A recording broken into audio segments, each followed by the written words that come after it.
Do you have ADD, and are you tired of people saying, pay attention? Well, I'm Dr. Lara Honos-Webb, and in my books, The Gift of ADHD and The Gift of Adult ADD, you can learn how to figure out, is it possible that your distractions are a part of your destiny? I help people to make links between what they're paying attention to when they're not supposed to, and what does that mean for how they can spend the rest of their life. Let me tell you a couple stories. I knew this family, and their child had been diagnosed with ADD, and this boy loved to read these thick science fiction books all day. In fact, they were a great distraction, according to his family. They worried obsessively that he wasn't spending all of his time in his schoolwork. He wasn't connecting very easily with the other kids. They were very worried about him. I said, well, what do you make of all these thick science fiction books he reads? He's way ahead of his developmental level.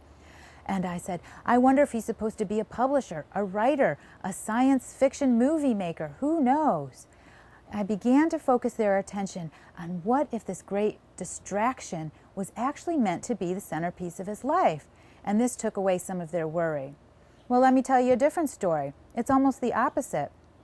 I knew this family where their daughter was not as interested in this schoolwork as they wanted her to be. But she was a great social butterfly. She was very popular. All the other kids connected easily with her, but they didn't even think about that. They just wanted to know, how could she do better in school? Well, I asked them, what if this great social gift was meant to be a part of her destiny? What if that was a part of who she was supposed to be? At least let's not call that a distraction. Let's call it a great gift and begin to think of what that could open up for her in her life. And this is true for you too. What is it that's distracting you? Even if it's that you're spending too much time in the sports fantasy teams when you're supposed to be working. Are you supposed to maybe be a coach or be a sports broadcaster? Is there something else out there for you to do?